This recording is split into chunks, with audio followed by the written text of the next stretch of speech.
Halo semua, selamat datang di channel YouTube Gol Terakhir. Kali ini kami akan membagikan kumpulan berita timnas Indonesia terbaru hari ini, di antaranya sebagai berikut. Beckham Putra masuk dan 2 nama besar dicoret.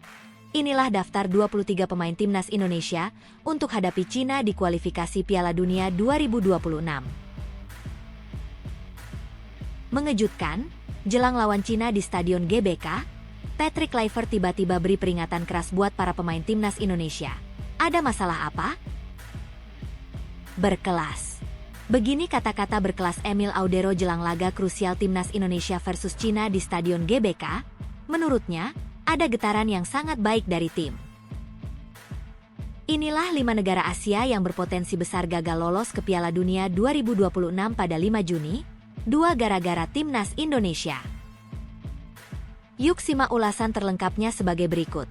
Tapi sebelum itu jangan lupa subscribe, agar kalian tidak ketinggalan informasi terbaru seputar timnas Indonesia setiap harinya.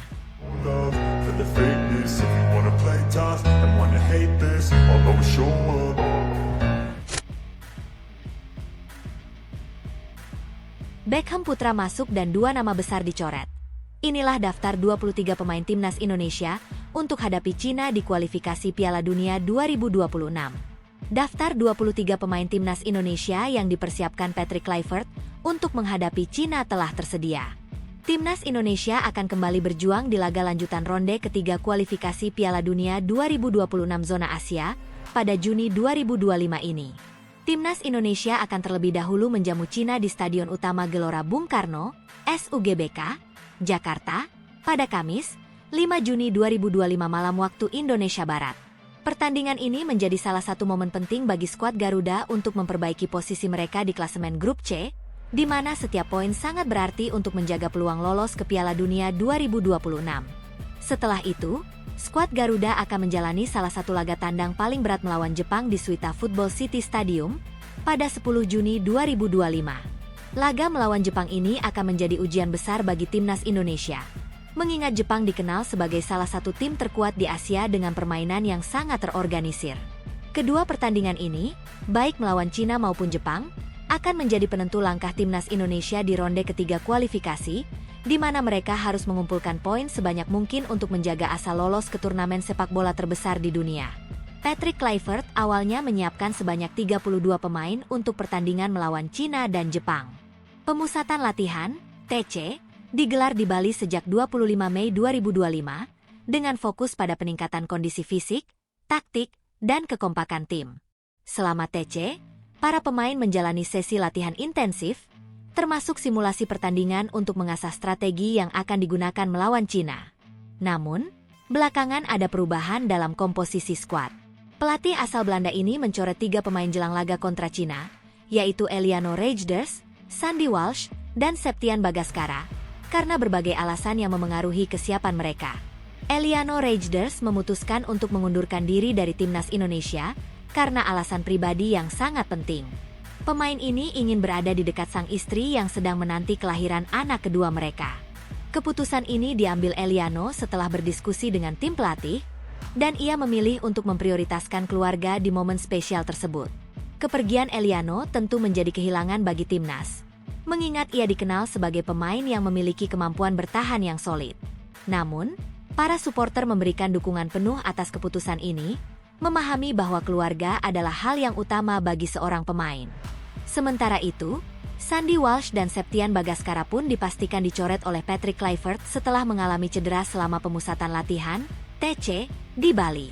Sandy Walsh mengalami cedera pada pergelangan kaki saat sesi latihan pada 28 Mei 2025. Insiden ini terjadi ketika ia melakukan duel udara dalam simulasi pertandingan, yang membuatnya tidak bisa melanjutkan latihan. Setelah menjalani pemeriksaan, tim medis timnas menyimpulkan bahwa Sandy membutuhkan waktu untuk pemulihan dan tidak bisa tampil melawan Cina. Septian Bagaskara juga mengalami nasib serupa, di mana ia mengalami cedera otot saat berlari kencang dalam sesi latihan taktikal. Cedera ini membuatnya tidak fit untuk bertanding, sehingga Kluivert memutuskan untuk mencoretnya dari skuad. Sebagai gantinya, ex-bintang Barcelona ini memanggil bintang Persib Bandung, Beckham Putra, ke timnas Indonesia. Pemanggilan Beckham menjadi sorotan karena ini merupakan kali pertama baginya mendapat kesempatan di timnas Indonesia senior. Pemain berusia 23 tahun ini dikenal sebagai gelandang serang yang memiliki visi bermain baik dan kemampuan memberikan umpan akurat. Selain itu, Marcelino Ferdinand dan Martin Paes pun dipastikan akan absen dalam laga kontra Cina karena terkena sanksi akumulasi kartu kuning. Marcelino mendapat kartu kuning keduanya saat melawan Bahrain pada Maret 2025, begitu pula dengan Martin Paes, yang juga menerima kartu kuning kedua dalam laga yang sama, sehingga keduanya harus menjalani hukuman larangan bermain. Dengan demikian, ada 28 pemain timnas Indonesia yang disiapkan oleh Patrick Kluivert untuk pertandingan melawan Cina setelah perubahan awal. Namun, Patrick Kluivert harus mencoret 5 pemain lagi karena sesuai regulasi, hanya ada 23 nama yang boleh masuk ke dalam daftar susunan pemain, DSP, untuk setiap pertandingan.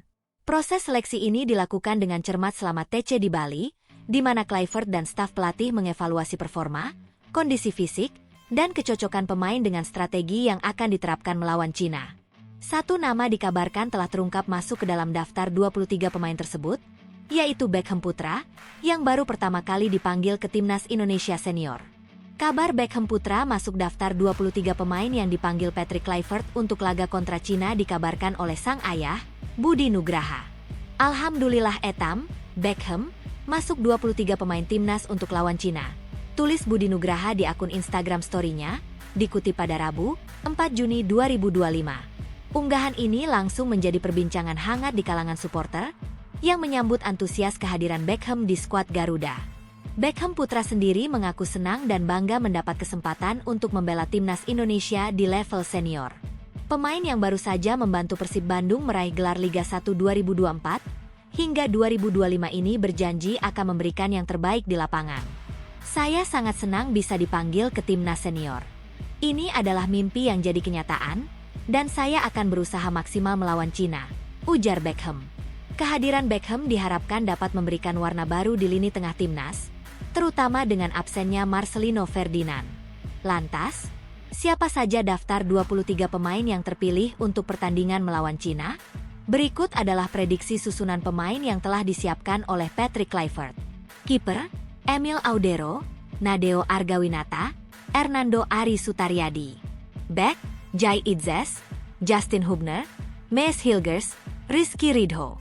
Gelandang, Tom Haye, Ricky Kambuaya, Ivar Jenner, Joey Pelupesi, Nathan Choeon, Beckham Putra. Back sayap, Yakob Sayuri, Shane Patinama, Kelvin Verdong, Dean James, Kevin Dix, Asnawi Mangkualam. Penyerang, Ula Romeni, Stefano Lillipali, Rafael Struijk, Egy Maulana Fikri. Pemain yang dicoret dari daftar 28 pemain untuk memenuhi kuota 23 pemain meliputi Marcelino Ferdinand dan Martin Paes, yang absen karena akumulasi kartu kuning, serta Reza Arya, Jordi Amat, Pratama Arhan, Yance Sayuri, dan Ramadan Sananta. Karena Patrick Kluivert belum mengumumkan daftar resmi, alasan pencoretan 5 pemain ini masih berupa prediksi berdasarkan konteks yang realistis. Reza Arya, sebagai kiper cadangan, kemungkinan dicoret karena Kluivert lebih memilih Hernando Ari Sutaryadi, Nadeo Argawinata, dan Emil Audero yang memiliki pengalaman lebih banyak di level internasional. Hernando, misalnya, dikenal memiliki refleks yang baik, sementara Nadeo dan Audero memiliki postur yang mendukung untuk menghadapi serangan udara dari Cina. Jordi Amat, yang bermain sebagai bek tengah, mungkin dicoret karena belum menunjukkan performa konsisten di klubnya, Johor Darul Teazim, musim ini. Dalam beberapa pertandingan terakhir di Liga Super Malaysia 2024 hingga 2025, Jordi kerap melakukan kesalahan posisi yang menyebabkan timnya kebobolan, sehingga Kluivert lebih memilih Jai Idzes, Justin Hubner, Mees Hilgers, dan Rizky Ridho yang lebih stabil di lini belakang. Pratama Arhan, yang berposisi sebagai bek kiri, kemungkinan kalah bersaing dengan Kelvin Verdong dan Shane Patinama, yang memiliki pengalaman bermain di Liga Eropa dan lebih adaptif dalam permainan menyerang yang diinginkan Kluivert. Yance Sayuri, sebagai bek sayap kanan, juga mungkin dicoret karena performa di klubnya, yang kurang menonjol musim ini. Yance hanya mencatatkan 1 assist dalam 25 pertandingan di Liga 1 2024 hingga 2025, dan Kluivert lebih memilih Yakob Sayuri, Kevin Dix, dan Asnawi Mangkualam yang memiliki kecepatan dan kemampuan bertahan lebih baik. Terakhir, Ramadan Sananta, Sebagai penyerang, kemungkinan tidak masuk skuad karena ketajamannya di depan gawang masih di bawah Ula Romeni, Rafael Struijk, dan Egy Maulana Fikri. Sananta hanya mencetak 5 gol dalam 30 pertandingan bersama Persis Solo di Liga 1 2024 hingga 2025, sementara Romeni lebih produktif di klubnya. Absennya beberapa pemain kunci seperti Marcelino Ferdinand, Martin Paes, Eliano Reijnders, Sandy Walsh, dan Septian Bagaskara tentu menjadi tantangan tersendiri bagi timnas Indonesia. Marcelino dikenal sebagai gelandang kreatif yang mampu menciptakan peluang. Sementara Martin Paes adalah kiper utama yang sering menjadi penyelamat di bawah Mistar. Eliano Reijnders, Sandy Walsh, dan Septian Bagaskara juga memiliki peran penting di posisi masing-masing, sehingga absennya mereka memaksa Kluivert untuk melakukan penyesuaian strategi. Namun, kehadiran Beckham Putra di lini tengah diharapkan dapat memberikan kontribusi positif, terutama dengan kemampuannya dalam mengatur tempo permainan. Pemusatan latihan di Bali selama lebih dari seminggu menjadi momen penting bagi timnas Indonesia untuk mempersiapkan diri. Selain sesi latihan fisik dan taktikal, para pemain juga menjalani uji coba internal untuk mengasah kekompakan tim. Patrick Kluivert terlihat sangat serius dalam memimpin latihan, sering memberikan arahan langsung kepada para pemain untuk memastikan mereka memahami strategi yang akan digunakan. Kami harus memanfaatkan dukungan supporter di SUGBK untuk meraih hasil positif melawan Cina, ujar Kluivert dalam sesi wawancara dengan media pada 3 Juni 2025, menunjukkan optimisme jelang laga. Para supporter juga menunjukkan antusiasme yang luar biasa menjelang laga melawan Cina. Ribuan fans memadati SUGBK pada 4 Juni 2025, memberikan semangat kepada para pemain dengan nyanyian dan yel-yel khas. Kehadiran Beckham Putra menjadi salah satu sorotan, di mana banyak supporter yang meneriakkan namanya sebagai bentuk dukungan. Saya harap Beckham bisa langsung nyetel dengan tim. Ini kesempatan bagus buat dia, ujar salah satu supporter yang hadir di GBK, menunjukkan harapan besar kepada pemain muda tersebut. Pertandingan melawan Cina di SUGBK pada 5 Juni 2025 malam WIB akan menjadi momen penting bagi timnas Indonesia untuk menunjukkan kemampuan mereka di hadapan puluhan ribu supporter. Dengan absennya beberapa pemain kunci, skuad Garuda harus mengandalkan kekompakan dan semangat juang untuk meraih poin. Setelah itu, laga tandang melawan Jepang pada 10 Juni 2025 akan menjadi tantangan berikutnya, di mana mereka harus menghadapi salah satu tim terbaik di Asia. Pada pukul 12.17 AM WIB, 5 Juni 2025, saat malam pertandingan semakin dekat, suasana di SUGBK mulai membara dengan harapan besar dari para fans. Semoga timnas Indonesia dapat memberikan performa terbaik dan meraih hasil positif. Mengejutkan, jelang lawan Cina di Stadion GBK, Patrick Kluivert tiba-tiba beri peringatan keras buat para pemain timnas Indonesia. Ada masalah apa? Menjelang laga yang bisa menentukan takdir Indonesia di kancah sepak bola dunia, suasana di kubu timnas Indonesia mendadak menghangat. Bukan hanya karena sorotan tajam dari media dan publik sepak bola Asia yang terus memantau kiprah skuad Garuda di ronde ketiga kualifikasi Piala Dunia 2026 zona Asia, namun juga karena sebuah pernyataan yang datang dari pelatih kepala Patrick Kluivert, legenda Belanda yang kini menjadi arsitek utama mimpi besar Indonesia menuju pentas dunia. Tanpa angin, tanpa hujan, Kluivert secara mengejutkan melontarkan peringatan keras kepada para pemainnya, hanya sehari jelang duel panas melawan Cina di Stadion Utama Gelora Bung Karno, SUGBK, Kamis, 5 Juni 2025. Dalam konferensi pers resmi yang digelar Rabu sore, 4 Juni 2025, suasana ruangan mendadak hening saat Kluivert berbicara. Wajahnya tegas, nada bicaranya tak biasa. Ia bukan sedang menyemangati atau memberi motivasi positif seperti yang sering ia lakukan sebelumnya. Kali ini, yang keluar adalah peringatan keras, tajam, dan terarah. Ia menyebut timnas Cina sebagai salah satu lawan paling sulit sejauh ini. Bukan hanya dari segi taktik, namun juga karena karakter dan intensitas bermain mereka yang dinilai Kluivert sangat berbahaya. Tim nasional Tiongkok adalah tim yang sangat berkualitas. Mereka memainkan sistem permainan yang rapi, vertikal, dan sangat energik, ujar Kluivert. Ia menjelaskan bagaimana tim lawan dikenal dengan pressing tinggi yang agresif, serta kecerdasan mereka dalam mengeksploitasi ruang sempit di lini tengah dan pertahanan lawan. Dalam pandangannya, jika timnas Indonesia tidak tampil dengan fokus total, maka bukan mustahil petaka bisa datang lebih cepat dari yang dibayangkan. Tak hanya memuji kualitas tim lawan, Kluivert juga mengaku bahwa ia terus memutar video pertandingan terakhir Cina dalam sepekan terakhir. Ia mengamati betapa cepatnya pergerakan transisi mereka dari bertahan ke menyerang. Menurutnya, para pemain Cina bermain layaknya unit yang utuh, tidak terlalu bergantung pada satu atau dua pemain bintang, namun mengandalkan kerja kolektif yang padu. Mereka bukan tim yang mudah ditebak. Begitu Anda kehilangan fokus, mereka akan menghukum Anda tanpa ampun.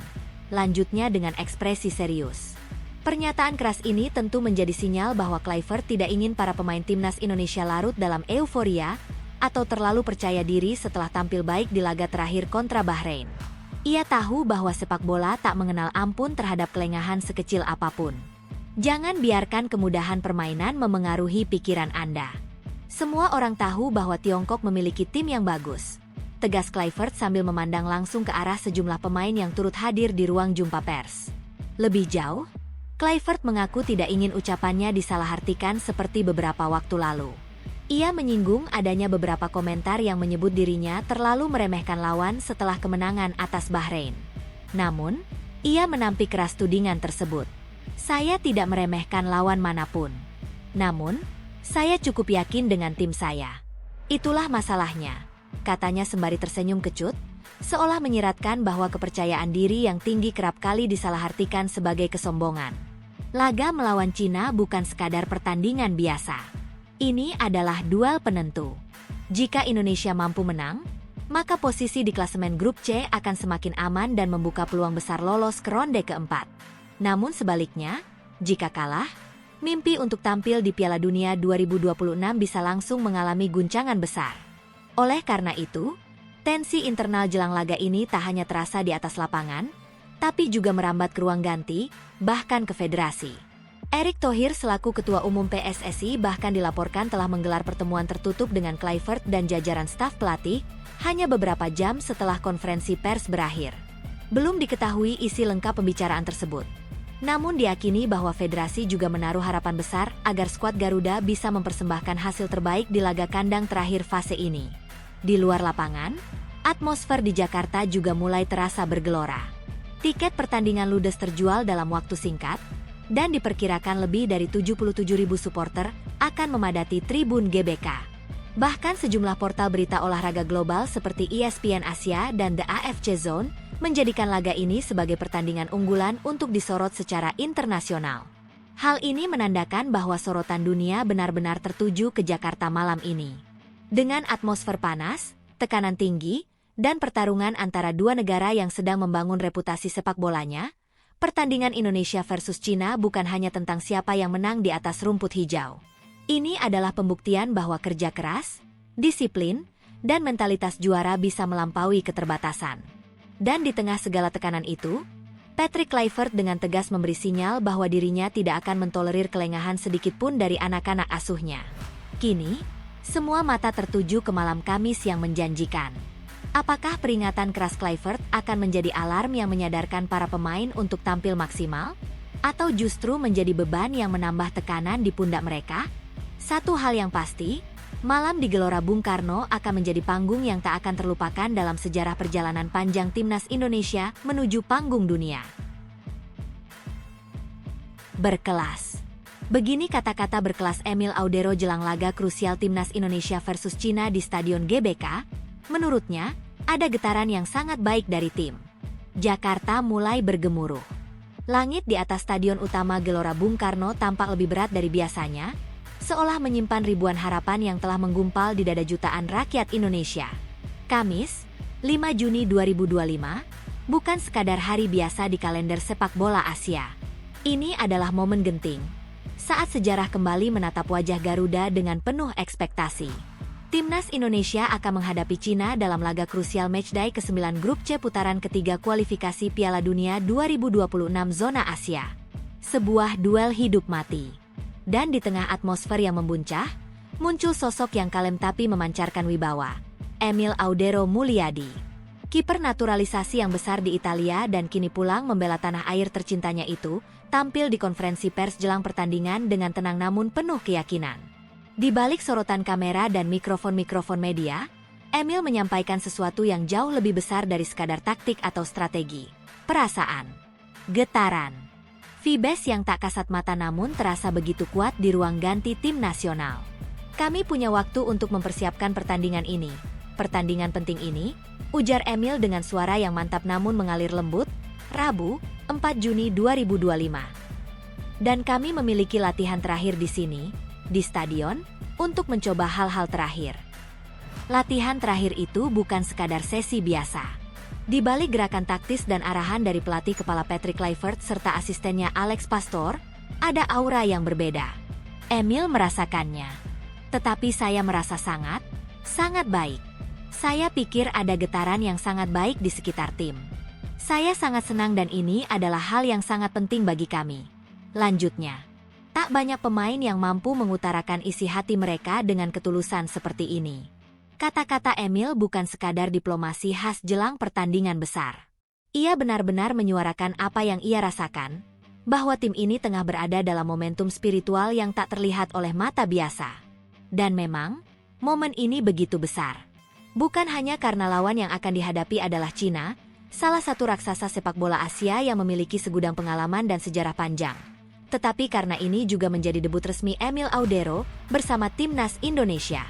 Setelah menjalani proses naturalisasi yang cukup panjang dan akhirnya resmi mengenakan seragam merah putih, laga ini akan menjadi panggung pembuktian pertamanya di hadapan publik GBK yang dikenal ganas dalam mendukung namun juga menuntut kesempurnaan. Karena, pertama-tama, kami perlu menciptakan getaran positif. Dan, tentu saja, sangat penting bagi semua orang untuk memahami pentingnya semua pemain dalam tim bagi negara ini. Ucap Emil, penuh makna. Ia tidak sedang berbicara soal posisi inti atau starter. Emil sedang berbicara soal rasa hormat, soal makna menjadi bagian dari tim nasional. Bahwa di balik nama besar dan CV-nya sebagai mantan kiper Juventus dan Sampdoria, dia kini hanyalah satu dari 11 pejuang yang akan menari bersama di bawah lampu-lampu megah GBK, membawa harapan 270 juta jiwa. Ketika Emil berbicara soal getaran, mungkin yang ia maksud adalah chemistry. Atau mungkin lebih dari itu, mungkin sebuah sinyal alam bahwa ini adalah saatnya. Bahwa Indonesia, yang selama ini dicemooh, diremehkan, bahkan direduksi menjadi tim mediocre, tengah berubah menjadi kekuatan baru. Hasil dari laga terakhir melawan Bahrain yang dimenangkan 1-0 setelah sebelumnya kalah 1-5 dari Australia, memang sempat membuat banyak pihak meragukan arah langkah tim ini. Namun bagi Emil dan rekan-rekannya, semua itu hanyalah potongan kecil dalam narasi besar yang sedang mereka tulis. Situasi pun kian rumit ketika kiper utama Martin Paes harus absen karena akumulasi kartu kuning.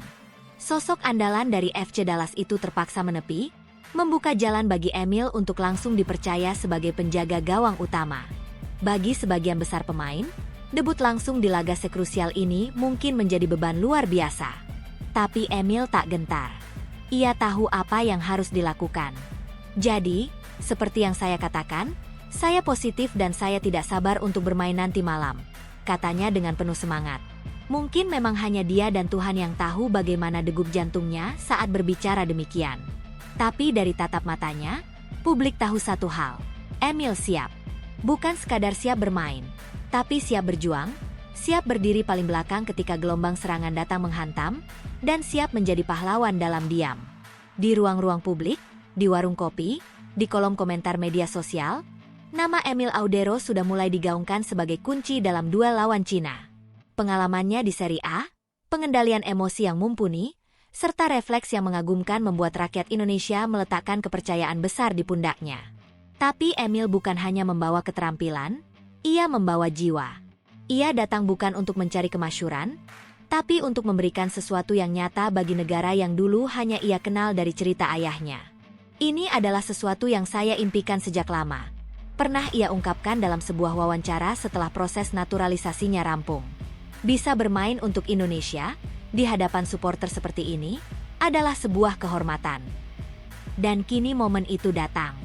Laga kontra Cina bukan hanya soal 3 poin, tapi tentang jati diri. Tentang menunjukkan bahwa Indonesia bukan hanya peserta, tapi pesaing sejati di pentas Asia.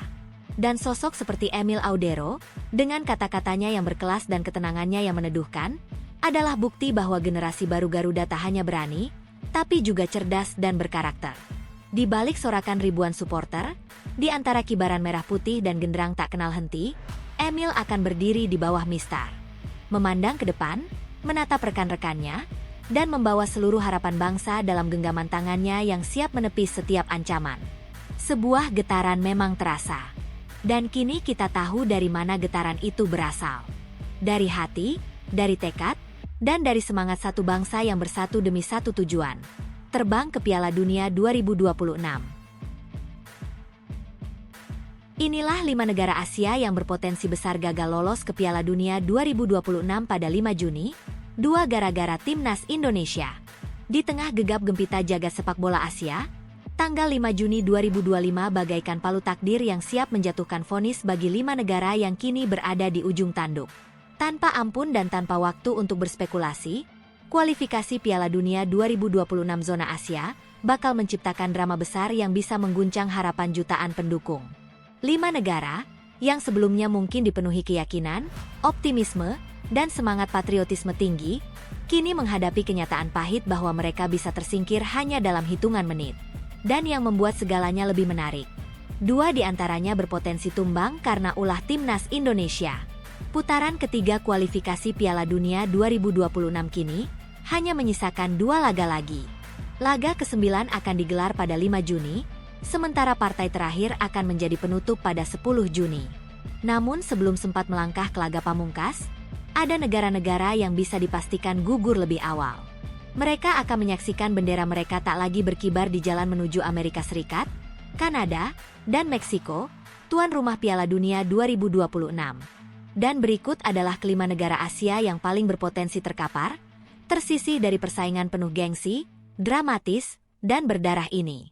1. Timnas Kuwait mengais asa di padang gersang. Negeri di teluk ini sedang menapaki jalan penuh kerikil tajam. Timnas Kuwait, yang dahulu sempat menjadi raksasa Asia di era 80-an, kini hanya bisa menatap kosong dari posisi juru kunci grup B.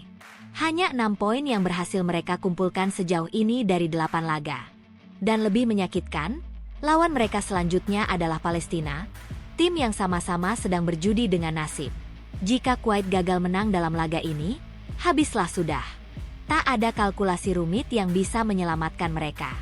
Bahkan jika menang pun, Kuwait tetap harus menggantungkan hidup pada hasil dari tim-tim di atasnya. Berharap Palestina, Irak, dan Oman saling bunuh dalam skenario yang begitu tipis dan nyaris mustahil. Nasib Kuwait kini ibarat menari di atas bara. Satu gerakan salah, maka gelaplah perjalanan mereka di kualifikasi ini. Dan dunia hanya bisa menyaksikan reruntuhan ambisi dari negeri bersejarah itu. 2. Timnas Palestina, harapan yang dikepung ketidakpastian. Tak kalah getir adalah nasib Palestina.